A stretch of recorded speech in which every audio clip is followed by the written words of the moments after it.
3, 2, 1. Firstly, Eid Mubarak, because this will be going out on Eid. So thank you so much.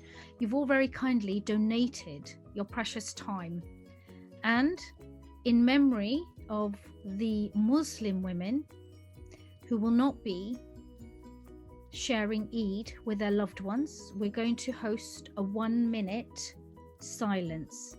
And this is under the hashtag Eid Say Her Name.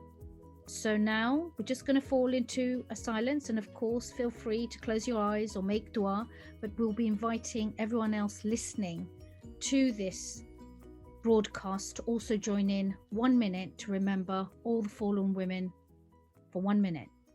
Thank you.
And that concludes our minute. Remember, not all Muslim women will be alive or will get to celebrate this Eid. Mothers, daughters, wives, sisters, baby girls are in crisis due to unnecessary tragedy, and why this episode is in black and white as a sign of respect for our dead and dying sisters. Welcome. I'm really delighted. As Yasmin Chowdhury, here I am. I'm so super excited because it is the episode 1 of the Miss YasminIsYasmin Hurt Locker. Whoa, hold up, wait a minute, what's that about? The Hurt Locker is a series by me, Miss YasminIsYasmin, aka Yasmin Chowdhury, a British businesswoman and CEO of Lovedesh. In this personal podcast, I explore some of the tragedies and traumas facing 21st century society today, and with the help of special guests, what the solutions could be. Trigger warning, this episode contains mention of suicide, abuse and trauma. This episode is not suitable for under 18s.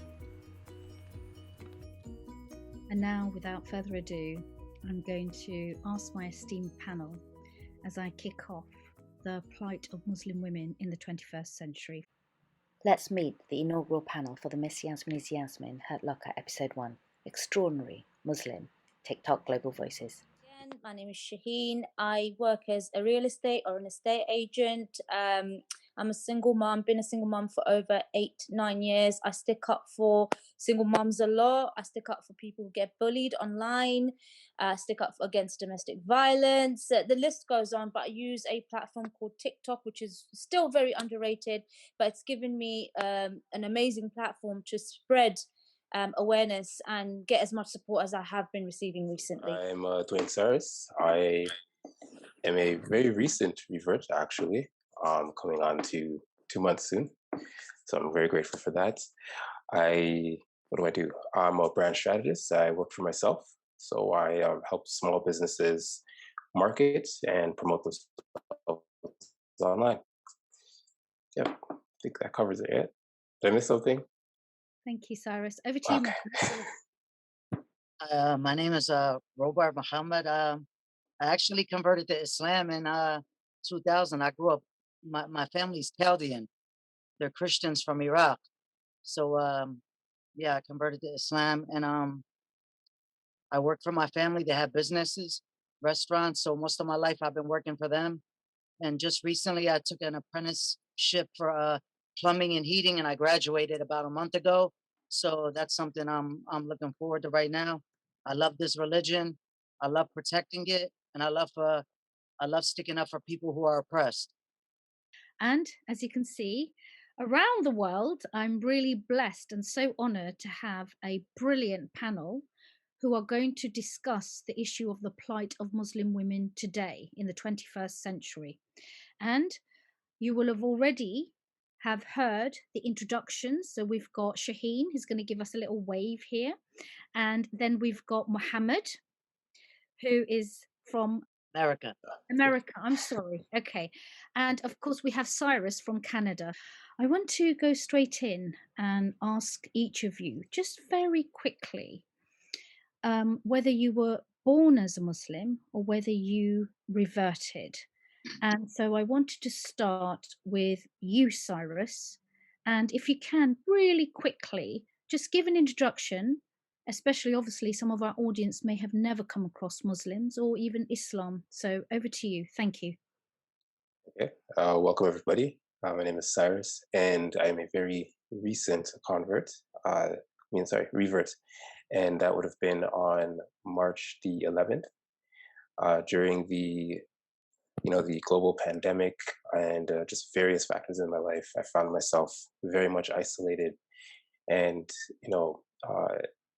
inshallah, I I found myself, and I also found a friend of mine who's now very dear to me, who reminded me of Islam and just encouraged me in the most subtle and blessed way, just by character alone. And that's how I found myself back to the faith. And I'm just grateful and happy every day, every single day. Thank you. And Mohammed, you talked Yeah. about being American, but you said that your origin was it Saudi? No, Iraqi. Iraqi, sorry. Yeah, no problem. Yeah, I came to America when I was 7 years old. I converted in the early 2000s. My immediate family is Chaldean, but some of my family is Muslim. And when I was younger, I went on a vacation to Michigan where I met my Muslim family. And the proofs they presented me with from the Quran, the numeric proofs and the scientific proofs, and the linguistic beauty was undeniable for me. It was something I had never encountered before. And I had no doubt in my mind that this was a true religion. So I converted to Islam before I came back home. Thank you. And then, of course, we've just heard from two gentlemen who've actually made the proactive choice to embrace Islam, not having been born into. And that's why I wanted to now bring you in to talk to the ever so delightful Shaheen, who I believe was born into Islam, a Muslim family. I was I am born into a Muslim family, and the morals and fair enough, I'm not the one who wears the niqab, but most of my family members do, and the religion is just so peaceful and so misunderstood. Like, we have to consistently have to justify the religion, and a lot of culture is mixed with the most peaceful religion of all out there. All right, thanks. So I'm going to go and throw out this question. All right. Plight of Muslim women today. What is it? What do you think the plight? How would you, if somebody came to you and said, right, what is the plight of Muslim women today? In your interpretation, how would you respond to that question, given your love and passion for Islam? Muhammad. I see the plight of Muslim women, the true plight of Muslim women, without any contradictions or any Western influence, would be that the Muslim woman is so independent. She has so many rights that are not talked about or spoken in the Western world. The Muslim woman is a woman that on any aspect of life she covers. I mean, from taking care of her children to taking care of her husband to being independent, and that's the most important thing. To working, to being business women, to owning their own money, to having their own rights. You know, a lot of people think like once you turn or to Islam, or you have that hijab on, or you're the wife of a Muslim, oppression follows that, which is very false. It's nothing like that, not even close to that. Matter of fact, Islam was the first religion to give women rights. As when you look at the Christian history in the background of the Bible, women were not allowed to own their own businesses. They weren't allowed to venture. They weren't allowed to just do things that Muslim women are allowed to do today. And when you do see in certain aspects and cultures of women being oppressed and them not being able to leave the house, then that's when that does stem from cultural background. And we're going to look into that a bit more, and I'm really interested, and that's why I specifically wanted two Muslim brothers to come in and have that discussion and have a fresh perspective. But Shaheen, what do you think as a woman now, what is the plight facing the Muslim women in our community, right? Again, as I would agree with Muhammad, like, you know, we have so many rights which are not emphasized or spoken about because of culture, because of tradition. You know, when the first woman to become Muslim was Khadija, and her background is so inspiring, but yet it's not spoken about enough, as to who she was, what she brought to the table, how she helped the Prophet. You know, those things are not encouraged enough. Again, I think it's to do with tradition and culture rather than the power and strength a Muslim woman actually holds. Thanks. And so, Cyrus, we've got both of our panelists talking about that there is a very distinct mandate given to Muslim women to have huge swathe of rights. But as someone who's coming into this recently, can you shed any light as to why you might think there might be an issue in anything you've seen? I'd be really interested to hear that. So just to bring it back, before you became a Muslim, what did you think about how Muslim women are treated, and what do you think now? Prior to just entering Islam, my understanding of just Muslim women was very, very limited. There's, of course, tons of media that just misinforms, misguides people left and right. However, I've never had or held a firm opinion on Muslim women. I'm one to always assume that there is another side to a story. So if the media is pushing one agenda, then for me, I believe that there's something else that's not being said. Now that I have entered into and have been able to have the benefits and honor of speaking to a number of women, and learning more about Islam and the rights that men and both men and women have. For me, again, with my limited understanding and limited experiences, I see the biggest plight is to be Muslim, is to be men that are misguided, not completely informed, choosing culture over Islam. That in my experience is what I see and hear, especially coming from a Caribbean background, where in our households, it's not a patriarchy, but it is a matriarchy. So the mother holds very, very high standards, which, as I learn more in Islam, it's very similar, extremely identical, right? However, what I hear in story and even just through simple posts that you'll find online or on TikTok, for example, the hurt and pain from a lot of these women comes from their rights not being upheld. And I firmly believe that as protectors of women, as guardians of women, it is our responsibility to uphold those rights. And you said that interesting word, guardian, protector. And I'm now going to throw it open to any of my panelists.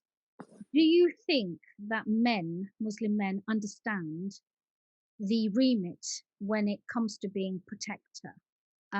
When it comes to perhaps trying to be there for women? Because Cyrus, you talked about men having to try and be better versions of themselves. I'd be really interested from my panelists, if that is missing, and there is a lot of pain from women, And I know, Shaheen, you do a lot, and I would direct to anyone actually listening. So we'll be putting out the handles for all of our panelists later. Please go and follow them, listen to what they're saying. Shaheen, you, for example, are always trying to educate and trying to inspire. But to my panelists, yeah, is there a real disconnect between Muslim men and the mandate required upon men and how they interact with women? The thing is, sorry, I didn't mean to interrupt you there. It's very refreshing when it's a revert, especially if it's a person, for example, who's come from a Christian background or a Caribbean background, because they were raised around women who don't wear the niqab, who don't wear the hijab, and they're very, very strong, confident, independent women, be it their sisters, their mothers, etc., etc. Now, we come from a Asian background. Now, with the Asian background, it's all about culture and zero about religion, and that culture has always been to oppress. Men is always on top. Men, women are not allowed to go out. Women should dress a specific way. And again, it's fair enough, the Quran mentions certain things about covering yourselves, etc., etc., but I think that is overlooked by our men when it comes down to one rule for themselves and another rule for their women. And then quite often when a woman says, I don't like this, or I'm not happy, or you're not treating me right, then they are abused, and then they're made to feel bad for not being a good Muslim woman. And what is a good Muslim woman when you are not a good Muslim man? And before I actually broadcast this, I put out on my own TikTok the stories of, and I want to bring them in now because we were holding a 1 minute silence for the women. And I just want to be very clear, we're not here, certainly not here to actually bring down the tone of men. I think it's really important that we on Eid Day examine some of these pertinent issues. Down the line, we'll be looking at issues affecting Muslim men, okay? Because we know that there's also some complexity towards this. I believe that, Shaheen, you've touched on this point quite well. The cultural element, the male supremacy has infiltrated an ideology such as Islam, where it's supposedly not supposed to exist. But if it has, how have we got to this stage? So I want to go back and take back and lead our audience through some of the stories, okay? Let's talk about, for example, Aisha. Now, earlier in the year, and Muhammed, I'd be really keen to hear from you now. Aisha was a woman who actually, and trigger warning, so if anyone is feeling uncomfortable, and this is quite a serious subject, please step away. We are going to be talking about suicide. Aisha was a young woman who was married and felt harassed and was being mistreated, I believe, over dowry, and her husband was creating great difficulty in their marital life. So she ended up drowning, throwing herself into a river, and she made a very, very emotional plea. So that was Aisha. Recently, there's another lady, a young girl, Nusrat, in 2019, who actually complained of sexual assault against her religious teacher in Bangladesh. And because she was told to be silenced, a group of people, including some of the students, I believe, took her to the top and set her alight, and she died, but she managed to stay alive enough to give her testimony by phone to her brother in the ambulance. We then have Ikra, another young girl who actually has mysteriously died of thirst and hunger. I mean, we can go on these stories. There are just so many, and it's heartbreaking. Muhammad, if Islam, and we all know, we're all in agreement, okay? Because it does give huge rights, Muhammad. Why, Muhammad? Why are some of our Muslim brothers, and I just want to focus on the Muslim brothers for now, who are hurting the Muslim women? Why is that happening? What can we do to change this? Thank you, Muhammad. First of all, this is a subject that I hold dear to my heart because growing up, I saw the physical abuse of my mother, what my dad put her through. Well, almost every single night, like me and my sisters, when we talk about it, we have the memories of my father abusing my mother, like literally like making her bloody a lot of the times. So this stems to cultural and weak-minded men who feel like they're rulers, who almost want to mind manipulate a woman into thinking that they're their masters and whatever they say goes, which is a horrible way of thinking, because the Quran has a specific ayah where it says, if you kill one person, it is as if you killed the whole human race. But if you save one life, it is as if you saved the whole human race. So when you see this, there is nothing Islamic about it, and that's what it stems from cultural, from men thinking they're superior to women. That's the problem. And we see this on TikTok. I see this on TikTok. When a woman is independent or doesn't wear the hijab, or she shows any sign of intellect, a man is afraid of that. And they will verbally attack her to the point I've seen some men leave death threats on pages. And then the favorite thing the man loves to say on TikTok is, that's why the hellfire is filled with you guys, the women, which is the most horrible thing you could say to a woman, because that's not the reason, and that's not what that ayah was made for. That's not what that hadith was for. It was a time of ignorance, and it was a time almost 1,500 years ago. That's when that hadith was created. But it's a sad situation, and we see that today. And it's a condition of the heart and a condition of the mind. It is a disease of the heart, and it's learned, passed on from generation to generation.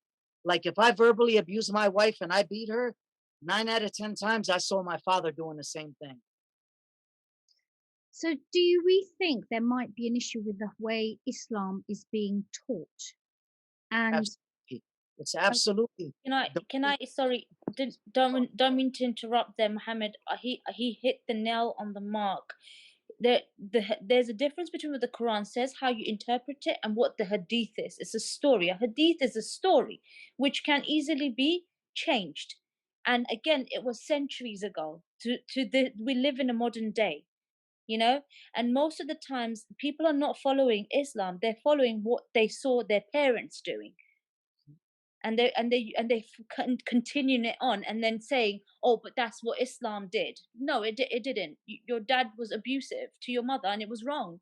But because of culture, we must cover that up and hide for the dignity and pride of the family. do we think TikTok is making it better or worse in terms of how Islam is being conveyed? Because I've noticed that it has a very different platform of voices. Okay. And one of the things I've tried to explain, and I want to just remind for those of us who are new to Islam, really delighted to welcome my panel of Muslims on Miss YasminIsYasmin, the Hurt Locker, episode 1, where we're discussing the plight of women.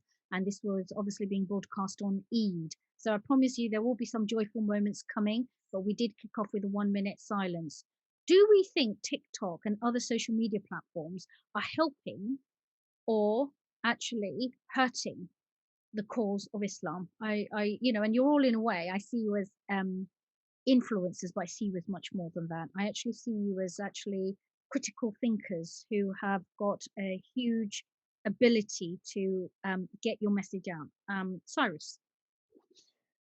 I would say that just the advent of social media in general has created a much more even playing field when it comes to addressing issues and making issues known. In particular for the Islamic community, it's a pain in my heart to hear these stories and to see the comments, as Muhammad mentioned, from my brothers, and it's horrific, to be honest. But at the same time, I've had private messages where these women are grateful that others are outspoken and they're using social media, because so many of these women are speaking on issues that seem to be just way too common and far spread. So I would say that platforms like TikTok are definitely, they're helping because they're bringing these issues to light. they're no longer staying in the dark where nobody can do anything about them. So, Muhammad, if you could get rid of social media platforms, would you? Or would you prefer to keep them? This is what I would do. I would make sure that they are censored more. Certain people need to be censored. Certain platforms are horrible. The stuff they put out. Recently, I had made a TikTok combating a brother that had said, you do not need permission from your wife to enter her physically. Which, as we know, is rape. This Marital rape. That is a legal description of rape, because Exactly. legally you have to have consent, and if you do not take consent or you ignore someone not consenting and you proceed, then that immediately becomes a criminal act. And we know the subject matter of the gentleman, and actually at some point I'm hoping to actually reach out to him, because I think it's important to try and understand how these individuals are coming on such platforms. And I think it's the third or fourth attempt. I think he calls himself the Real Mahdi. And every now and then, a few people on TikTok gather and actually, and I always make sure that if I mention someone, they have a right to reply. So that's very fair. I've got to be quite editorially independent. Okay. So I will be reaching out, but I know that segment and it worried me. And I just want you to know that I did collect some questions for the panelists, and women and men have come to me privately, because I put a call out and saying, if you've got any questions, and it's got a lot of interest. So Shaheen, I know that you comment, you have your films. I often get distressed on your behalf because I know that you deal with a lot of toxic hatred. But the good news is there's also so many people who far more outweigh the amount of toxicity you get with love and support. So Shaheen, tell me, can you now describe your pain? Because hopefully others listening to you, I know there'll be women chiming in and probably saying, yes, Shaheen, that's me, that's me. Talk us through a typical day of what it's like to be a woman talking, a Muslim woman talking on issues on a social media platform like TikTok. I would say I am so proud that 67% of my followers are women, and these are women who message me going, you are our voice because we don't have one. So and when I first started, I didn't realize the amount of women were feeling the same pain and rage and frustration that I was. There's more of me, and by God, there's thousands and maybe up to about 1 million women who cannot have a voice. So when I started seeing that the amount of women I was impacting, and yes, quite rightly, as Cyrus said, and Muhammad, the only people that were sending me hate were weak-minded men. They were wishing death upon me. They were like, we'll find you. They were threatening my 14-year-old son. We'll find your son. You're gonna hit him. You should be a mom, and you should do what moms do and dress a certain way. And what are you doing? So can I ask you, so their issue with you is it your dress mainly, or is it also what you say? It's what I say. I think I never, I wear clothes, fitted clothes, obviously, but I've never had my ornaments out because I'm not trying to attract man. I'm not. My audience will always be either banter, trying to make people laugh, or women. Like, if I wanted to do that, my content will be completely different, but it's not. But this is the thing, they don't understand, because you haven't set yourself up in any shape or form as a dawah person. Do you see? No, you're not there. You're just Shaheen, a single mother, talking generically about life. So I think some of the questions, and I just want to now go back to the plight of women, all right, and what Muslim women are telling us, all right. So, for example, some of the issues are the issue around deadbeat fathers, Muslim fathers, number one. Secondly, Muslim women have asked, and they'd really like to get your opinion. Many of them are saying they're losing heart. They are struggling to find good men to marry. And some of them are choosing to hold out longer. And in doing so, they're also finding themselves to be, single for quite a long time. So those are two issues I wanted you to respond on. I don't know whether you want to give them hope, when they want to give some of your own advice. I don't know what your marital status is for my panelists, but it could be that if you know or you would like to, let's hear from you. So, deadbeat dads and the struggle to find good men, Muslim men to marry. Who are you throwing that question to? Anyone. I've spoken enough. I'll let one of the guys Cyrus. to say something. Come Cyrus. on, Cyrus. Yes. You know, Just taking a quick note there. Wow. First and foremost, I just need to say that the issue with, you know, with deadbeat fathers is that is just cross culture, cross religion. That is a massive problem, massive. However, and I may be a bit extreme in my approach here with things, but I hold, you know, as soon as I came to Islam and my understandings of how we are to be as men, and the more I learn and the more I understand and read the Quran, I hold us to such a high standards because the men have no excuse. We have a guide. There are instructions. There is a way of being, a way of existing, a way of doing. Yet I see so many brothers failing at this. And if they are failing so hard at just being a decent human being, my heart cries for the children under them, the mothers under them. And it's like Muhammad said, it's the mindset, it's the heart, it's a shame. I'm not one to, I don't believe I'm one to say who is Muslim and who isn't. However, when you look at the practices of how these men carry themselves, you have to wonder. You have to wonder. Well, I've got another comment here, and I'd like to get Muhammad's intake. Somebody said, I've been really concerned about the amount of debate around men having 4 wives. The fact that there's so much pressure, for example, for women to wear the headscarf, okay? However, Yes. some of the most fundamental rights seem to be missing. So how is it we're in a situation where there's so much around the rights of men?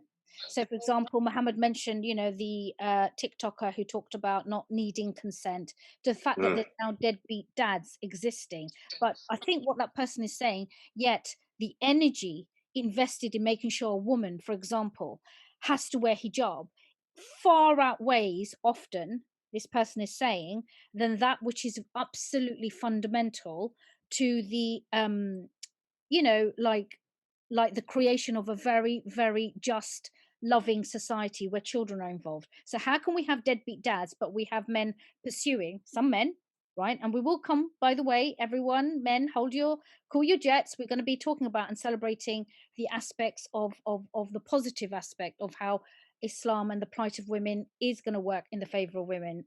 So over to you, Muhammad. Yeah, deadbeat dads. Yet how can that exist? Yet polygamy seems to be often, in this person's opinion, so pursued by some Muslim men. It worries them. Do you have a response?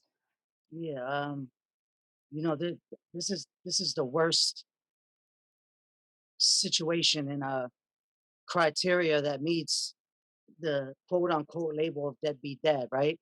When the relationship with the wife is over, the man sees the relationship with the children over. That's how it is. 9 out of 10 times, let's say I'm a man and I just left my wife, the cultural aspect of that person's thinking, well, I need to move on. My next wife can't know that I have kids. If she knows I have kids and I left that lady, she's going to be wondering, was I a bad man? What's the reason that lady left me? So I have to hide my whole background now. So this is one of the reasons the quote unquote deadbeat dads stem from. But it's sad because I think it's the community too, where you were raised, your background, the masjids that are around you. Because per se, the masjid that I'm a part of, they have classes for husbands and wife, counseling. They have the children involved, all type of things. But then you might go to a masjid where the imam is saying, you are the man, what you say goes. There's a rebellious women now rising. Brothers, we can't let this happen. And I've heard this with my own eyes, with my own ears, and seen it with my own eyes in a masjid in the Philadelphia region. So, you know, the worst thing is like bringing a child into this world and not wanting to raise it. And you know, the whole fight for wanting numerous wives, it is the sunnah, but unfortunately, I think you have to be very wealthy to achieve this status. Because you want 4 wives, you have to treat them equally, get them all the same house, the same living accommodations. If you buy one a car, you have to buy them all a car. Like you have to treat them all the same way. And you know, And we're don't forget the mood swings. Mm, The mm. mood swings. You can barely handle half of it. I got to touch on that. I need to touch on that. Sure. See, you know, especially with polygyny. Oh man, every time I hear brothers say it and they're talking about how, you know, 4 wives this, 3 wives this, and if for any brothers here watching this, yeah, any brothers watching this, and for the women too, sisters, please, I want to reinforce this for you. Polygyny is for the women. It is not for the man. It's not. It's not. Brothers, it is actually it requires a specific level of manhood, of character, of resources. Ignore the financials. Ignore the financials. Let's just talk about emotional, mental, your presence to care for 2 wives. Let's just say 2. They need to start. We need to start thinking about what it actually requires beyond just the numbers. What is it going to require you in terms of your physical stamina? What is it going to require you in terms of your mental capacity, your emotional capacity? These are human lives that are going to be coming to you as a leader, and you need to know how to lead. And I don't think many of our brothers are up for that task. If they really understood the requirements and had more self-respect for themselves, you know, they had more respect for themselves, they would realize, you know what, if I'm going to do justice by myself as a Muslim man, let me not even try and consider having 2 wives, because I may not be able to handle that. And I don't want to hurt or cause more harm to another person by not being capable of fulfilling the requirements beyond finances. We're not even talking about the money. And So I just needed to get that out there. yeah, sure. And let's stretch this out because it comes back and stitched to another comment that I received, which is if and for those who aren't Muslim, going back to Prophet Muhammad, peace be upon him, it's very clear that he was monogamous towards his first wife, correct? Okay. So one of the comments that I have that I wanted to read out to you is, why is it that many Muslim men today conveniently want to forget the sunnah that our prophet was monogamous, but not just that, was often also marrying women much older, often not as well, you know, quite elderly or perhaps in need, but that's not happening. So the amount of single mothers now who are Muslim, it's rising. All right, I don't have the statistics. If I can find them, I will. The amount of single mothers having to rely on welfare handouts, when in fact Islam, if I'm correct, and I have my own issue around that, gives women so many financial rights. And I often try and explain to non-Muslims, what do you think Islam was doing in the 7th century? Because there was no, you know, Gucci store there. What was it doing insisting that women be carved out their own independent financial wealth, which, as all charities and experts in domestic violence or abuse understand, that financial security is the number one means to escape and protect a woman from abuse, from hardship. So, sorry for this long introduction. Yeah. Muslim men today, it would be really interested, and we'd love comments. And I will hopefully, anyone listening, if you're a Muslim man out there, please write in if you've managed to marry someone older, or you've taken on and married and fallen in love with a Muslim sister who actually had children from another. I would love to hear from you. But for now, can we shed any light as to why virginity in some cases is so prized? Women who are older are not deemed to be marriageable. Women who are divorced, widowed, or sick or disabled. Yet our prophet, the prophet Muhammad, displayed a character that in the 7th century was totally out of keeping with many in the legacies of history. Over to you, my I panel. personally think, from what I've experienced being a divorced woman myself and a single mom, the minute I tell a Muslim man that I am divorced, it's like they've seen a ghost. It's like they look at me with they degrade. And then I have had Muslim guys telling me upfront to my face, "You're only good for one thing now. You're damaged goods," and to hear that, and that's probably why I've become as strong as I am, and that's why I have such a big voice on the platforms that I use, because how can you say that to me? Like, imagine if somebody said that to your mom. And luckily, alhamdulillah, that didn't happen to your family, that didn't happen to your sisters, that didn't happen to your mom. But unfortunately, it happened to me. And for you to say those things that you say in this day and age, our Muslim brothers pick and choose what they want to pick and choose. They pick and choose the religion, as the religious card is used when it suits them. That's what I've achieved. I could be wrong, and please forgive me. I'm not trying to point fingers at anybody. There are some amazing Muslim brothers that I have also met. We've got 2 on this platform right here, but this is the experience I've had, and it's from majority who pick and choose the religious card. I do have to go there, but do you think, to be fair, do you think women have a responsibility to play, and maybe some of the plight of women, okay, is also partly responsible because of women? So I want to go to another comment. For example, one person was writing here saying it could be that women themselves are helping to destroy fellow women, because there is a lack of empowerment, and often they are turning a blind eye when they themselves see women being oppressed. Now, if women are the ones who are rocking the hand that rocks the cradle, yeah, 100%, 100%. Listen, I've got, alhamdulillah, for the fact that I've had such bad luck with men, I have been blessed with a son. Now, I have a choice as to how I raise him. Do I make him one of those guys, no, you must marry a virgin? Oh, no, she must be, this and that and that, and not teach him that it's okay to marry a widow, it's okay to marry a divorcee, it's okay to take on orphans, it's okay to take on women with children? Yeah, it's true. And also, I am a sister-in-law. Because of what I've gone through, I can now oppress her. I'm going, well, I went through it, so I'm going to make sure I whisper in my brother's ear and turn him against his wife. And there are women who do that. They're called enablers, and it's a very nasty, narcissistic trait.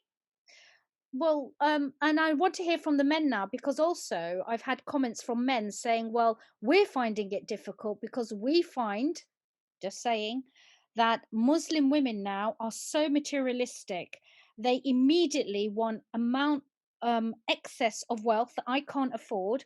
I feel so under pressure. I feel so overwhelmed. I have deep anxiety. It's really hard. Some of them are saying, I do understand that I have a duty to provide. I know I have to do all of this, but I think I'm going to be working myself into a grave. Do you think there's any merit to that kind of comment, gentlemen? I would say this. First of all, real quick to answer your question, summarize it real fast. When you do engage a marriage and you speak, you can have a contract at the masjid where it says the wife can make you sign saying that you are not allowed to have a husband. You can't have a husband. There's some things that the laws of marriage and love that you must fulfill. And if the 2 parties do not agree on this, then the marriage can be voided. So if the wife doesn't want me to have a husband, and I speak to her and speak to her family, I mean, subhanAllah, the wife doesn't want me to have another wife, Mm. I have to respect that. If not, then I shouldn't go through with the marriage. I shouldn't lie to her and say, yeah, I'm going to honor your wishes. And then a couple years later, tell her, what do you think about me getting another wife? You know, that'll be me downplaying the marriage shahada almost. But I wanted to touch real quick when you said about Prophet Muhammad sallallahu alaihi wasallam and his wives and how they weren't, you know, weren't all virgins except Aisha radiallahu anha. And the first wife was Khadija. I believe it was from 519. I believe she was widowed. I think yes, she was widowed. Naam. And he was 25. The Prophet And she was 40. She was 40. And she actually approached his family members to put in a request for a marriage. Yes, I think she asked for his hand. I mean, it's quite empowering. And let's not forget Khadija actually used her wealth to finance the spread of Islam. So one of the most formidable social entrepreneurs, someone I look up to, who's very much at the heart of the work that I do over at Love Dash, and she's always inspired me. So coming back to your comments, yeah, we have this legacy of Islam. It's very clear there's these empowered women today, but as Shaheen was saying, someone like her, she can't probably go without a day without getting at least one comment. Obviously we're talking about those comments from Muslim brothers, and it's just such a shame. But do we think that Muslim men are also being failed? Because we talked about lack of access to empowering female role models, the fact that there is this financial burden on them. And let me introduce something else, because even in the UK, we're always abounded with statistics. I don't know what it's like in America and Canada, but the rate of suicide is very high in men in the UK across the board. Okay, now there is research to start looking at the toxicity of men and how that arises because their lack of ability to express themselves, right? I want to now explore, are Muslim men often repressed, struggling to express themselves? And don't forget, there is this pressure, obviously, in Islam to stay virgins until marriage. So the whole sexual, we have to go there, the sexual needs are also often something that both men and women are grappling with, but men, with the advent of porn, and it's so accessible, the way that women are objectified, how do you think men are being failed within their family, their society? Do you have any comment on that? As one person suggested and wrote in and said, Yasmin, could you ask your panelists to explore that? One thing I'd like to note is just a little backtrack just to the question about the sisters and their requests in terms of marriage. One thing I would think would be very important for women to do is to actually look at the numbers. What does it financially cost in wherever you live to take care of a family? Because you're expecting a man to cover your salary, cover the cost of the children, cover his own as well. And to Muhammad's point, we have a lot of the sisters online speaking about, 100K, 50K. The amounts that they're looking for are astronomical. However, the average man in America, Canada, they make between $44,000 to about $56,000 a year. That's the average guy. And I think in the UK it's about 30. Is it 30?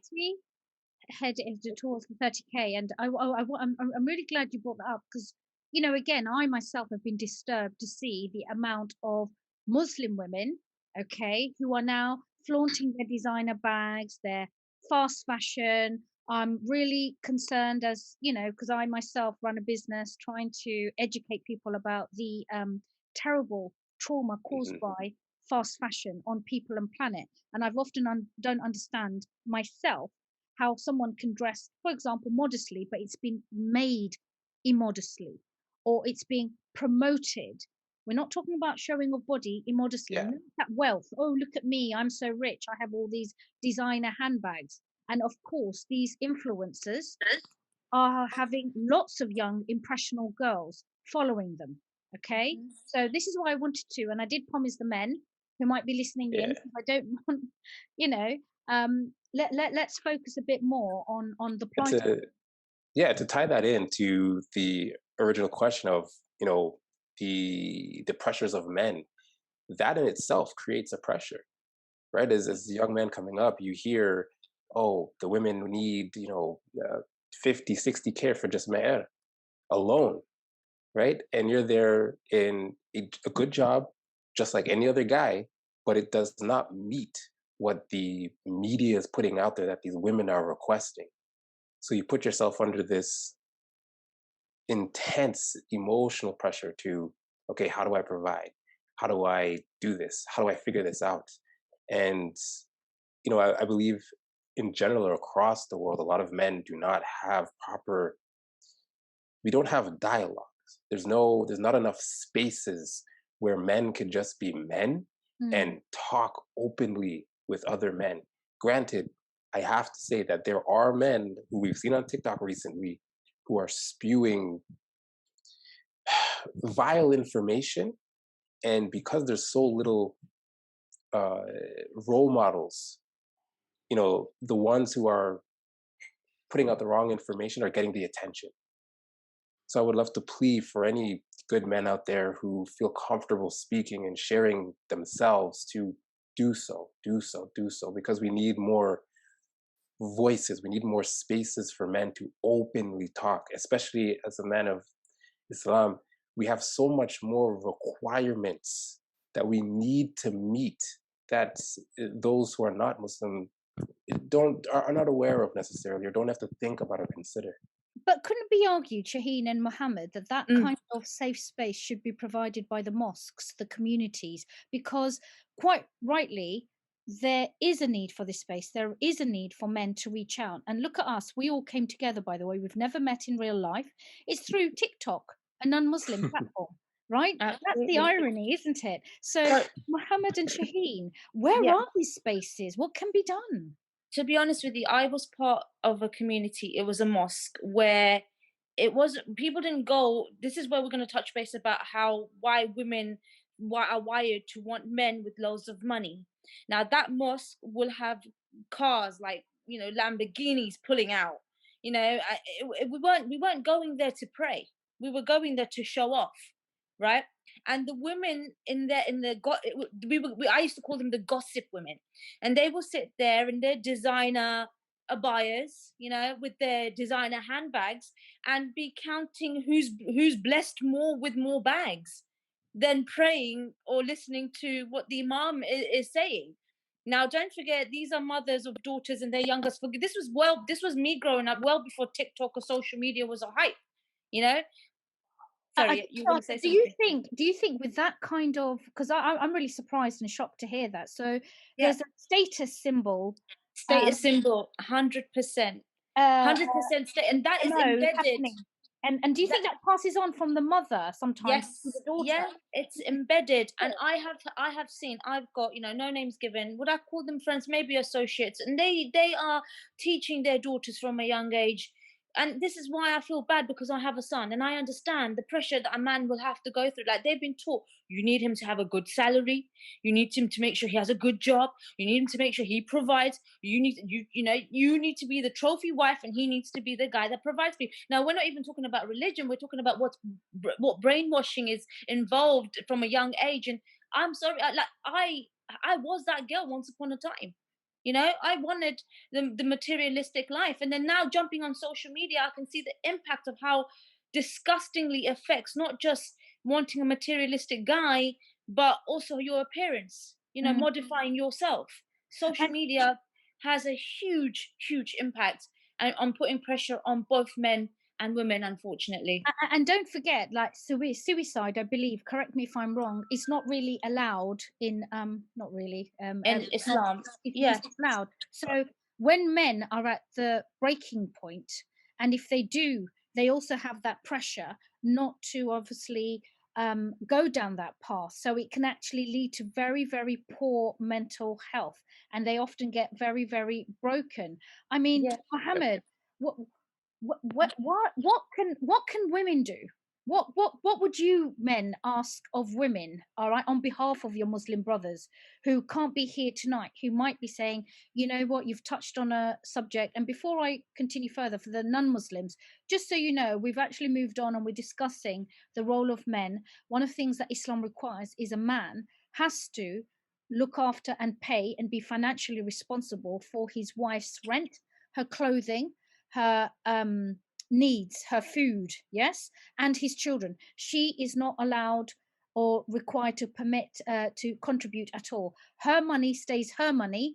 His money is the family's money to look after themselves, right? So as you can understand, that is something that is not the modus operandi in many non-Muslim families, certainly not in Western culture. So bring it back to the question. To those men who might be listening and feeling really, really stressed out, could you give them some hope or inspiration? Could you give some advice to any of the girls, wives who might be married? Try and explain the mindset and what it is that might help to avoid situations like this, so we don't lose any of our Muslim brothers to suicide or to depression or poor mental health as a consequence of financial pursuit. Yeah, I'll say this, right? First I touch about the mahar real quick. This is what I say to a woman who wants a lot of mahar. Can I just stop and could you explain mahar, please? Mahar is the amount of money, a gift the wife gets at the time of marriage. And that's mandatory, yeah? Yes, it's mandatory. You either get it all at one time or you'll get it in two parts. But I have no problem giving her what she wants. But my thing is, I will ask her, do you know the whole Quran? If you are a hafiz, I will give you however much money you want because I want you to teach me the Quran. But if you're not a hafiz, I'm not going to give you that much money. I think your value to me increases tremendously if you have memorized the whole Quran. That's what I base a woman on. That's when she becomes valuable to me, or she is a very good woman. She is not caught up in the worldly things. She doesn't chase after like the like you were saying, the beautiful hijabs, the abayas, the designer purses. And here's the thing I would say to men. You have given your wife something she is accustomed to now. You've been buying her Gucci bags and Versace clothing. You cannot stop all of a sudden and be like, look, we're not doing this no more. You open that door. Absolutely. Sorry to interrupt you. Sorry to interrupt you, Muhammad. Again, he keeps hitting the nail on the mark. So basically, I had a younger brother reach out to me, crying because he's got himself into debt for a girl because he keeps buying her all these bags and shoes and whatnot. Now he can't afford to pay the debt back. And now he's refusing to buy her any more stuff, and she's now telling him she doesn't want to be with him anymore. She wants a divorce. And I'm sitting there going, but bro, like, I know she's obviously not a very nice lady for doing that. She should be helping you in your marriage. However, you have spoiled her. You have spoiled her. But this is where I turn around saying, as much as he spoiled her, and this is where it's useful to remember that men also have hearts. Men also absolutely. He men did it out of love. Fall in love. Men also, you know, quite rightly, the good ones, you know, will do whatever they can to actually keep a woman. And often there are toxic women out there. And the idea is so disturbing, and I've suspected as much, that there are men going into credit card debt. And I believe, yeah, it's very correct that you cannot. Usury is haram. Yes, But Yep. you will find that it's so common. And so I want to go to another comment, because again, there seems to be a consensus that Muslims will frown upon anyone drinking, anyone eating pork, but they don't seem to have a problem with someone using a credit card. And so someone wrote saying, well, can the panel help us understand that as well? Which is, you know, surely it's easier just to eat pork by yourself rather than commit your whole family to debt. They're just giving an example. So I'd be interested as to why Muslims hold so true and fast to certain things in their religion, but comes back to the most fundamental things that can destroy family, children, society. You know, if you have a massive credit card debt, eventually you may become unable to pay that off. You then actually might lose your job, and then guess who's paying for it? The taxpayer, which in a way is a form of potentially, some could argue, theft, or those who have more than one wives. You know, we've heard about this thing called halal sex, where men and women are entering into an arrangement, which is, let's just have the nikah, let's not get it recognized as an official legal marriage in the eyes of that country's law, but you stay in your house, I'll stay in mine. Okay, so it comes back to still wealth accumulation. So I'm sorry, it's been, you know, I do tend to give these long intros, right? Where I'm going with this is, with this kind of pressure, this financial accumulation, but then Muslims hold certain things so dear: hijab, don't eat pork, don't drink, pray, fast. Can someone, you know, as this person wrote in, can someone help explain how some of the Muslim communities got there? Anybody would like to answer that? How Cyrus, go on. how they got there, I obviously do not have the experience to say how they got there. But I can say this, because I do come from a family. Whew, it's, brothers, I'm sorry to say this again, but it falls, a lot of it falls on the men.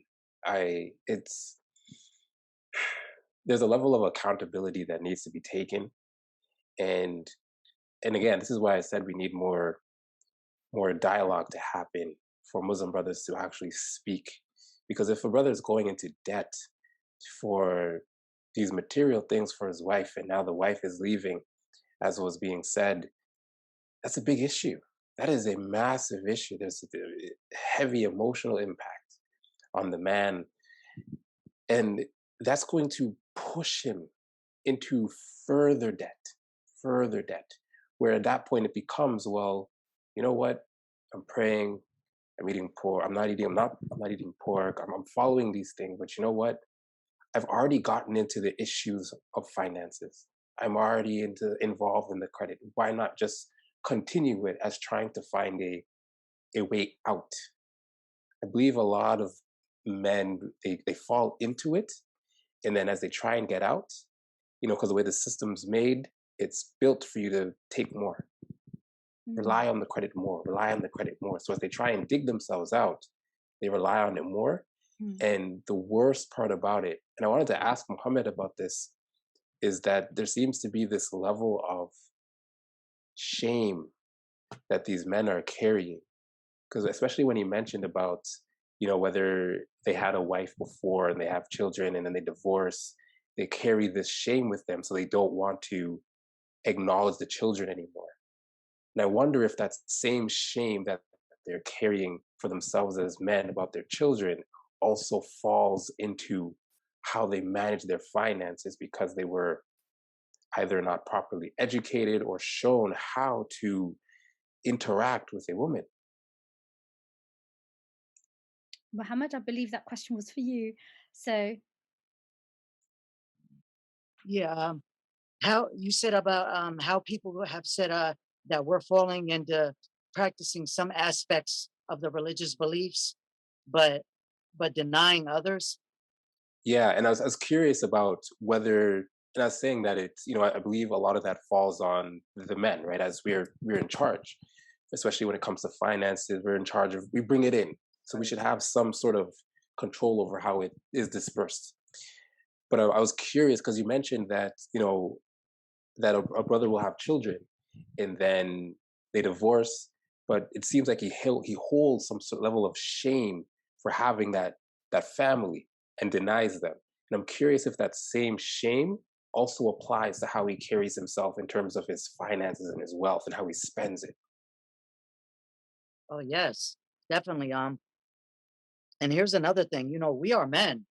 Like men have esteem issues, and if a man doesn't tells you he doesn't, he's definitely lying.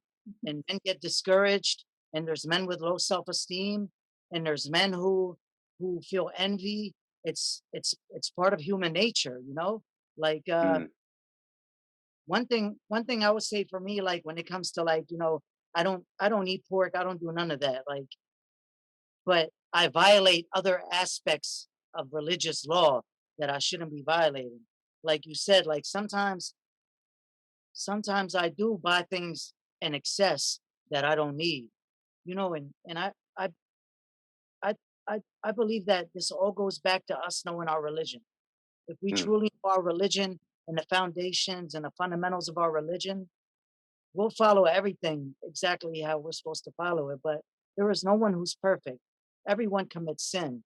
You Mm. know, Allah Azza wa Jal says, if man did not commit sin, I would wipe him away and make a new people that would commit yes. sin so they would repent to me.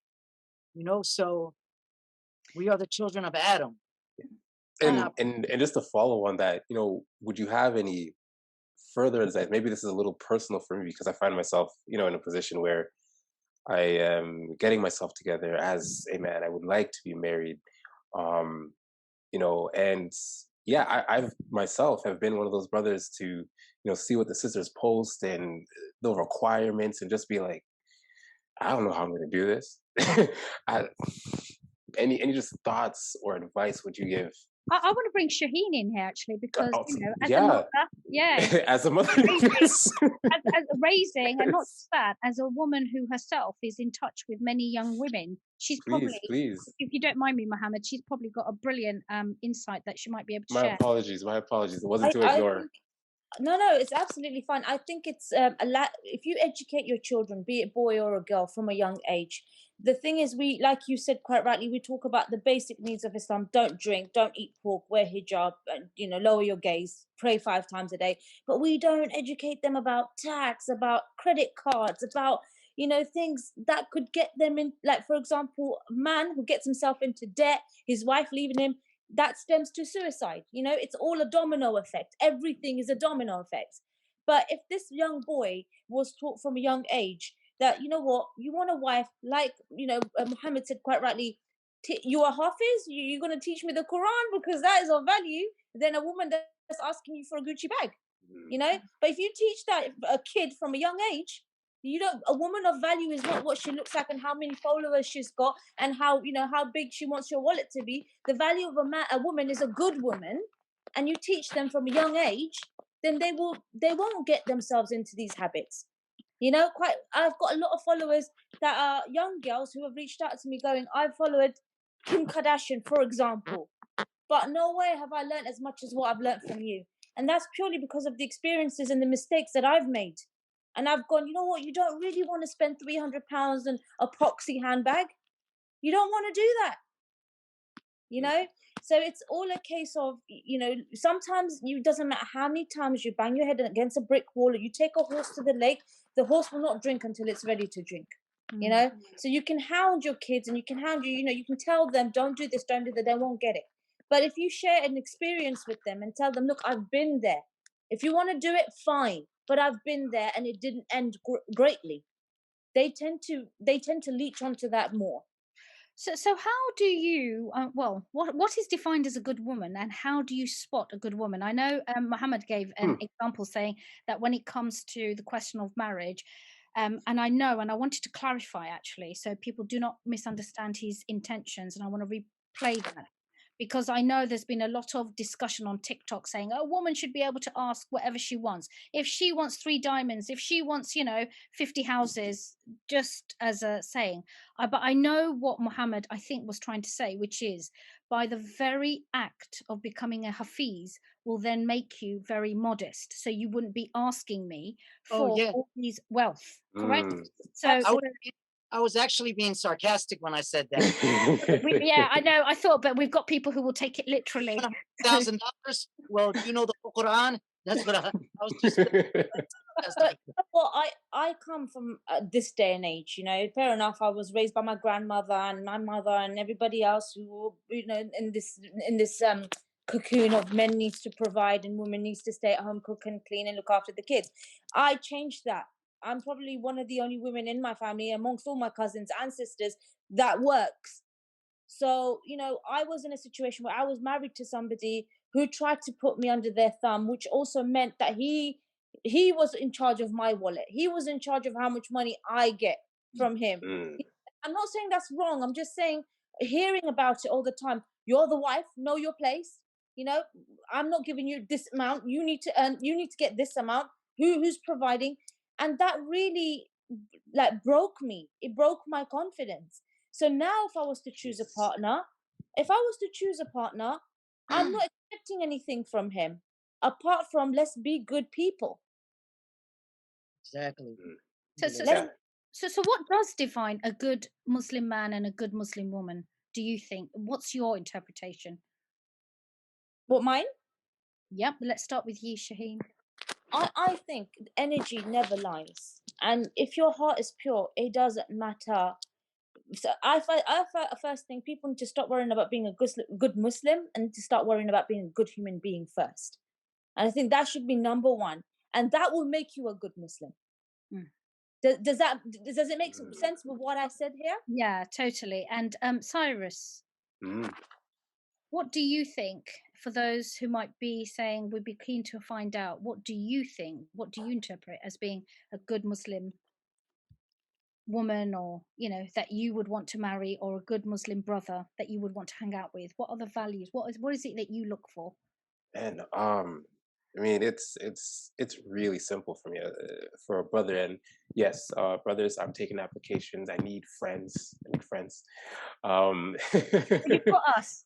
You've now Of met course, 3 yes. more. Okay, so add to your list. Alhamdulillah, alhamdulillah.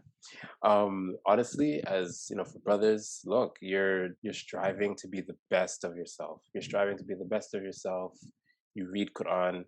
You have the Prophet and the Sahaba as some of your role models. I think that's just a good baseline for me when looking for brothers, because that will tell me a lot, right? That'll tell me a lot of what sort of man you're trying to become and how you carry yourself in the day to day. When it comes to a good Muslim woman, uh, I, I've In seen terms it of, so obviously, much. you can't, and I want to protect you a bit. Obviously, I'm Please, asking, yes. you were saying that you wanted to think about, when you're ready, obviously, to get married. What are the values that you would be looking for? Values would be, Islam first, religion first, before culture, before culture.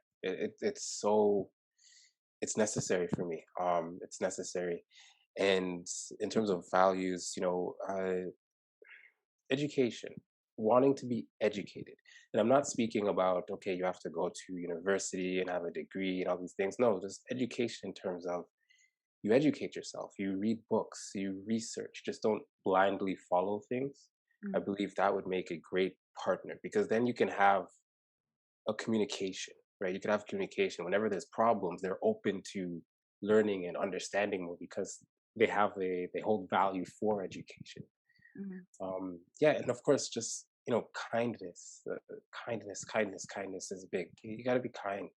If you're not a kind person and you don't feel for others, for me personally, I would have a hard time just being that intimate with somebody. Thank you, Cyrus. And Muhammad, what do you think, in your opinion, are that which defines for you a good Muslim brother and a good Muslim woman? Well, I have a few good Muslim brothers in my life that are, I mean, if I called them at 3 o'clock in the morning and I was 50 miles away and my car broke down, they would come get me. Like, what defines a people, and I'm not afraid to say this, because intimacy is not just for a woman and a man. You can be intimate with the brother that you love, and a lot of immature people will not understand what I'm talking about right now. But if you break down intimacy, the word is into me, you will see, So That's it's just like amazing. two True, brothers that true, meet each true. other, two brothers that meet each other for the sake of Allah, nothing else but to be there and support each other. And then when they part ways for the sake of Allah. And when it comes to a woman, you know, I don't ask for much, seriously. Like, I just want I want you to love me like you loved me when you met me. Don't ever let that love die. Stay loyal, always be honest.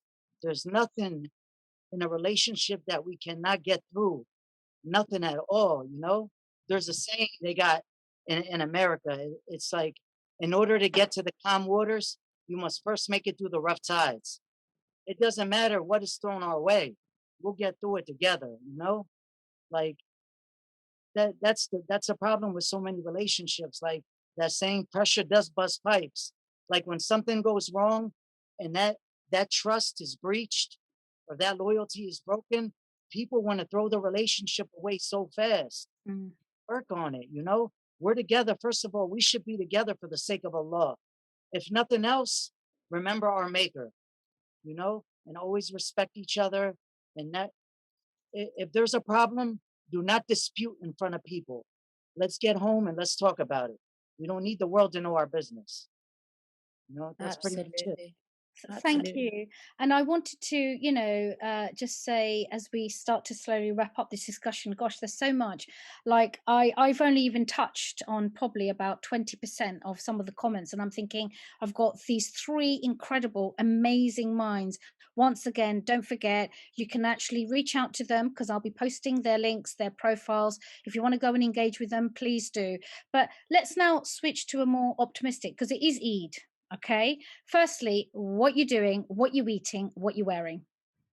Shaheen. Oh God, I've been planning this a whole month. There was a dress I wanted to wear, yeah, and I couldn't wear it last year because obviously the pandemic happened and I couldn't visit my family, and it was a terrible Eid. It really was. So lo and behold, I went into the shop. That dress was in my mind, and I was like, it's probably gone. It's been a year. It's gone. And it fell into my lap, it fell into my lap. So I'm like, yes, I'm excited. I'm wearing that dress for Eid and I'm going to my cousin's house and we're going to have some nice biryani. I don't know if you guys know what biryani is. Of course. Yeah, there we go. I love that. I love that. So we're going to have some nice biryani or roast. And I wish I could invite you all, but you're so far away. Oh, and You're so far. yeah, unless we all get on a plane and find a equidistant, sort of like point. But that sounds wonderful, and I'm sure we'll see your outfit on TikTok. You're going to have to show it to us. 100%. On a serious level, because I just wanted to say as well, and that's lovely to hear that. But I want to give a shout out because during my TikTok, I did a shout out, and I was trying to do something called solo iftar, and I'm very mindful that there are many people will be grieving alone, many might be ill, sick, disabled. And also I want to give a big message of support to the reverts who are potentially celebrating their first Eid. Maybe it's their second multiple, but they still remain very disconnected and alone. So to Cyrus and Muhammed, you're not going to get away with not answering what you're eating, what you're wearing, what you're doing. But also as reverts, Cyrus, is this your first Eid or? Very much so, very much. So you know what? We're there for you, bro. Okay. So handing over, let me go to Muhammad, all right, and ask what number Eid is this for you since you reverted? This will be my 16th Eid. Okay. Wow. Wow. So do Americans do something differently? It's like, well, tell us. Let's go through. It's a turkey. Is it? It's a turkey. Is it? No. They have turkey though, but I might be in America, but I'm surrounded by foreigners. Like all my brothers are Pakistani, Indian, Arabic, Saudi, from Africa. Like they're renting out the football stadium this year. It's going to be approximately estimated 8,000 Muslims for the Eid. So I'm so excited to meet people from all over the world. Which stadium? The Philly Stadium. Oh wow! Will you share pictures? Because that's something we really want to share. Please follow Muhammad on TikTok to see his images of Philly Stadium, Philadelphia. Love that, love that. Also, Cyrus, you're not that far. I mean, I know you're far from Muhammad, but you're not that far. You might as well catch a flight and go celebrate Eid there. So what are you going to be wearing, Muhammad? What do men wear on Eid? Because obviously many go for the traditional. Yeah, I have so much like clothing, from regular clothing to traditional clothing, but I'm gonna get garbed up. I got a nice brand new coat that I just bought, a nice brand new kufiya, Just wear What's that, something Kofi? nice. But please explain, what is that? What, the kofia? Yeah. Oh, Can you show us one? What is that? Okay, let Muhammad go and get his tofia, but Kofia. Cyrus, on Yeah, I behalf think it was of the those. kufia. I look forward to getting one myself. Oh, he's back. Here we go. see So that I grabbed real quick. That's Oh one. wow! we call that, is that a sherwani, Shaheen? I don't know No, what you it's call a it. jubba. It's a jubba. We A call it a jubba. jubba. We call it in Bengali, my heritage, a sherwani. Okay, it's like a long shirt. Yes. Sherwani, you Yes. got kurta, or you got a jubba. You got 3 words of it. Yeah. No, Okay. Okay. I'm with white though, and these are kofias. They're the Well, traditional headscarves. how do you wear that? Can you just show us? He's going for this proper sheikh look. Oh, is that? Oh, right. What? And then Yeah, when the coil around. I have kufis to match all of them. You know Oh, what? that's amazing. But Thank you you. can't. Look at that. He's doing an instant. You know what? Styling Yes. session. I told you. Oh, come on. What did you Muhammad. expect? Muhammad, just a quick one. You're not going to wear all 3 outfits, are you? Why not? If a woman can, a man can. I have the headband that goes around it. Hold on. That's Wow. awesome. Oh my God. That's Wow. So there we are. Muhammad, we might come back to you just to show people if they want to get in touch, because I think that's going to be a clip in itself. Oh my gosh. I have to put That's it together. fabulous. I love Yes. it. I have to take Yes, Mashallah. brother. out the mirror. Mashallah.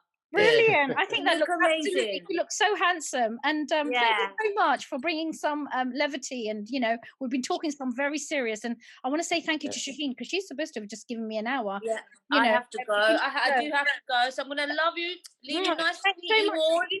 And I Alaikum. will be following your TikTok. So please message me. Oh, you And too, Shaheen. also, if you do follow me, Muhammad, I'm gonna steal your intimacy quote. So please forgive me. I'm letting you know. I'm sure But you'll I'm gonna credit him.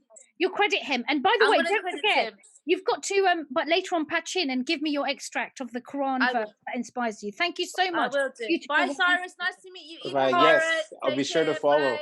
Yeah, and Bye-bye. Cyrus, before we wrap up, I want to get back to our latest and newest brother, Cyrus, who, you know, welcome.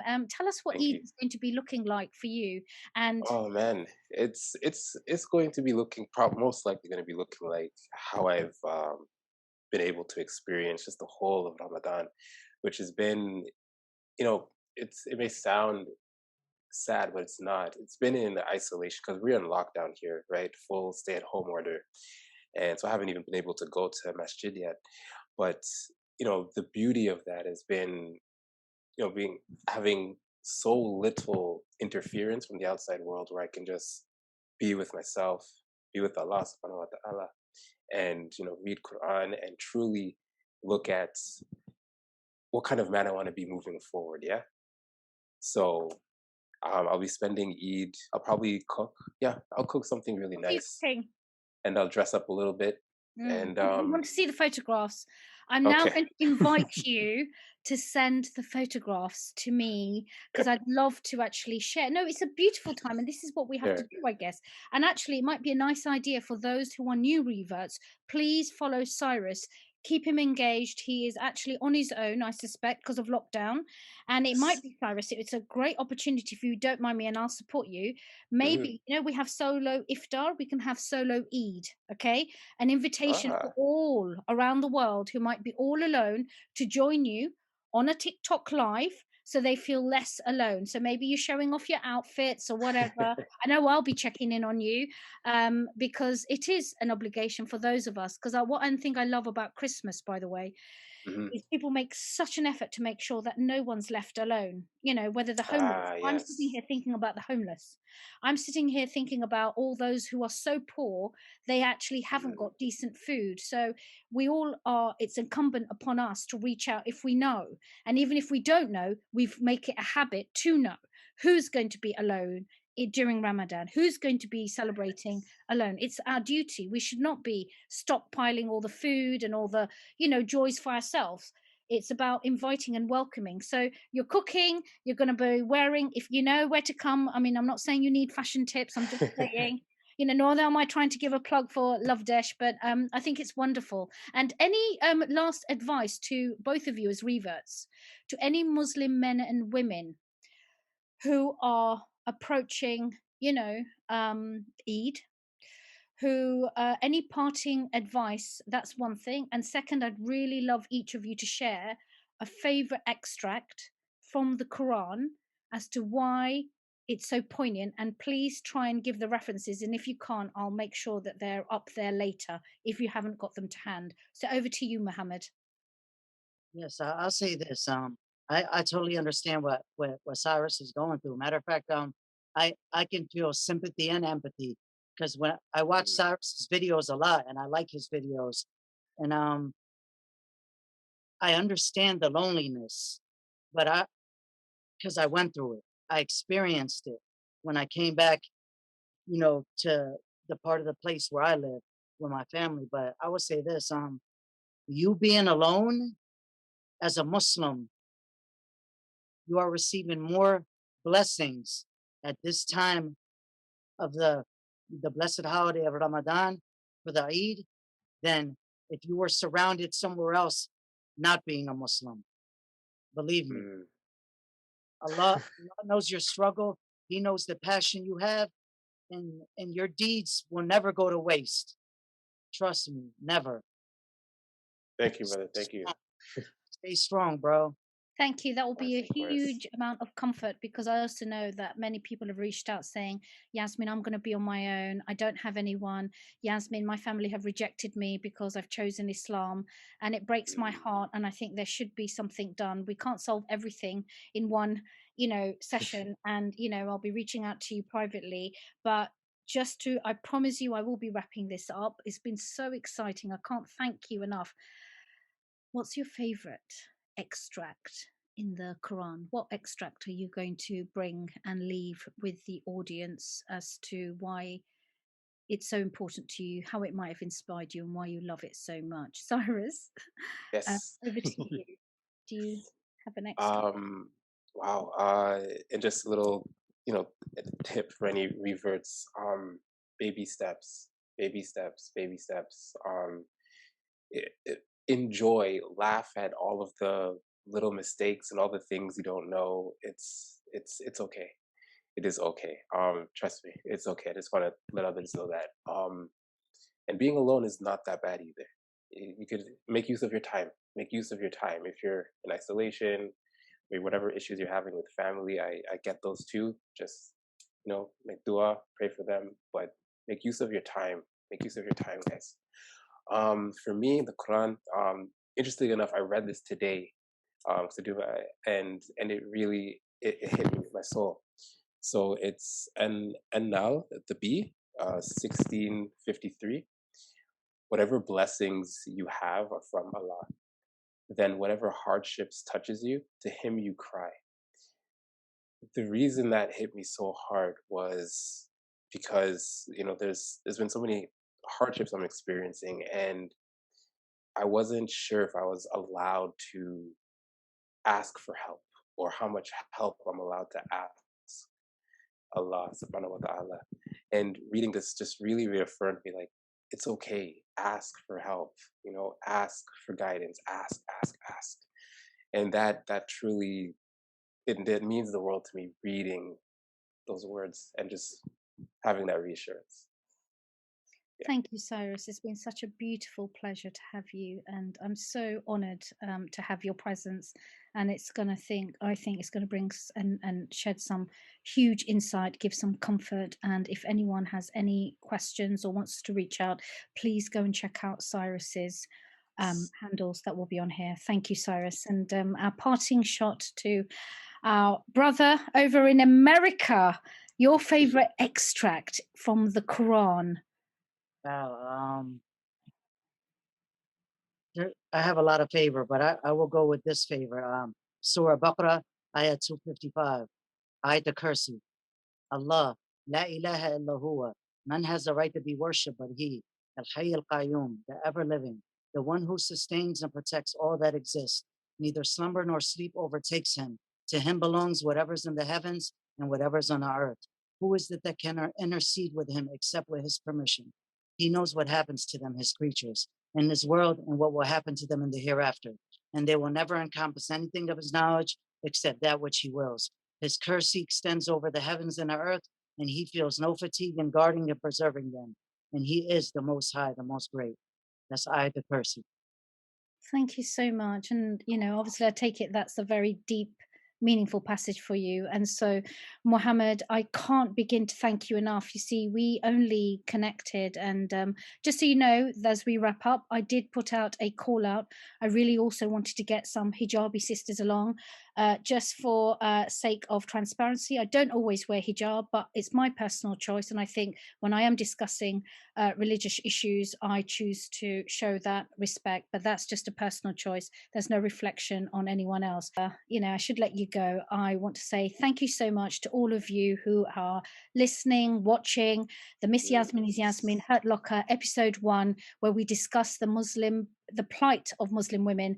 And my great thanks go out to British woman Shaheen, to Muhammed in America, to Cyrus all the way in Canada. One more thing, if you have any questions, if you want to follow up, please, please, please connect with these amazing panelists. But as ever, your host, Yasmin Chowdhury, it's been an absolute delight. Until the next episode, you take care wherever you are. And remember, peace, love, and light always with you, forever and eternity. Take care. Bye, guys. Thank you. Bye. It's good.